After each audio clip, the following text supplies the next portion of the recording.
আজি আমি সকলোৱে অৱগত গোটেই অসমত এইচএছ আৰু এইচএছএলচি ছাত্ৰ ছাত্ৰীসকলৰ যিসকল এইচএছ আৰু এইচএছএলচি ছাত্ৰ ছাত্ৰী পৰীক্ষাৰ্থীসকল আছে তেখেতসকললৈ মোৰ ফালৰ পৰা আন্তৰিক শুভেচ্ছা অভিনন্দন যাচিছোঁ।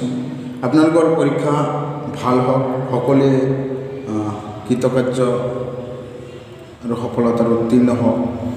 সকলো মাক দেউতাকৰ যি চিন্তা, সকলো মাক দেউতাকৰ যি আশা, এই আশা পূৰ্ণ হওক আৰু অসমৰ লগতে গোটেই ভাৰতবৰ্ষৰ নাম বিশ্বৰ দৰবাৰত উজ্বলাই তোলক, তাৰে কামনা কৰিছোঁ। লগতে মই ক'ব খুজিছোঁ যি এইচএছএলচি আৰু এইচএছ আৰু অসম হাই মাদ্ৰাছা যিসকল পৰীক্ষাৰ্থীসকল আছে, আপোনালোকে অলপ মনোযোগেৰে যি পৰীক্ষাৰ প্ৰশ্নাৱলী আহিব, যি কুৱেশ্যন পেপাৰ আহিব, এই কুৱেশ্যন পেপাৰ অলপ মনোযোগেৰে নিজৰ মাইণ্ডটো, নিজৰ মন সুস্থিৰ কৰি এই পৰীক্ষাত কুৱেশ্যনবিলাক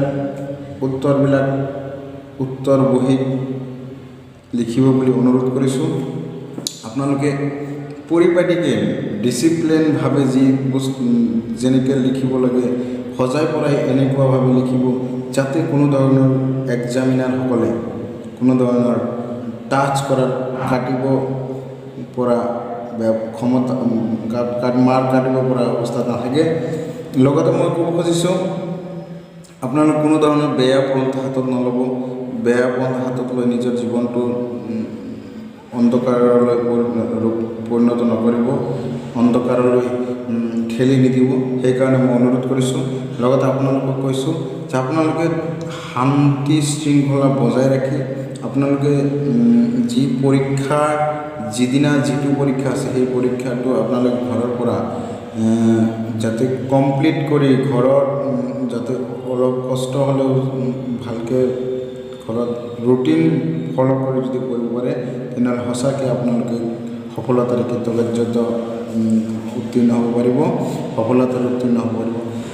তাৰ লগতে মই অনুৰোধ কৰিছোঁ আপোনালোকে ইমান দিন যি হৈছে আপোনালোকে এতিয়া অলপ মনোযোগ দিয়ক। এতিয়া যি এক বছৰ হৈ গ'ল, এক বছৰত যি পঢ়িছে সেই পঢ়াবিলাক আপোনালোকে ৰিপিট কৰক, ৰিভাইজ কৰক। লগতে আপোনালোকৰ যি ছাত্ৰ জীৱনৰ প্ৰথম যিটো যুদ্ধ বুলি ক'ব খুজিছোঁ, প্ৰথম যিটো সীমা, সেই সীমাটো এই এইচএছএলচি আৰু এই এইচএছএলচিত যদি আপোনালোকে সফলতাৰে উত্তীৰ্ণ হ'ব পাৰে তেনেহ'লে সঁচাকৈ আপোনালোকে ভৱিষ্যতে আপোনালোকে ভাল কলেজ পাব, ভৱিষ্যতে চাকৰি বাকৰিৰ ক্ষেত্ৰত এক্সপাৰ্ট হিচাপে আপোনালোকে যি পাৰ্চেণ্টেজ লাভ কৰিব সেই পাৰ্চেণ্টেজত বহুতখিনি আপোনালোক সহায় কৰিব বুলি আশা কৰিছোঁ।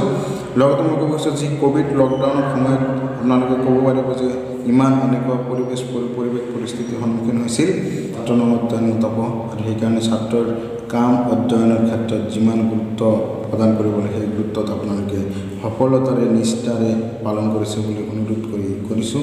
লগতে মই কৈছোঁ আপোনালোকৰ আকৌ এবাৰ মই ক'ব কৈছোঁ যে আজি আপোনালোকে পৰীক্ষা অৱতীৰ্ণ হৈ আছে, এই অৱতীৰ্ণ পৰীক্ষাৰ্থীসকললৈ মোৰ ফালৰ পৰা আন্তৰিক শুভেচ্ছা অভিনন্দন জ্ঞাপন কৰিলোঁ। আপোনালোকৰ ফলাফল ভাল হওক, আপোনালোকে যাতে আপোনালোকৰ মাক দেউতাকৰ সপোন পূৰণ কৰিব পাৰে, আপোনালোকে যাতে গোটেই ভাৰতবৰ্ষৰ লগতে অসমৰ নাম বিশ্বৰ দৰবাৰত তৰাৰ নিচিনা তীৰ বিৰাই উজ্বলাই তুলিব পাৰে, তাৰে কামনা কৰিছোঁ।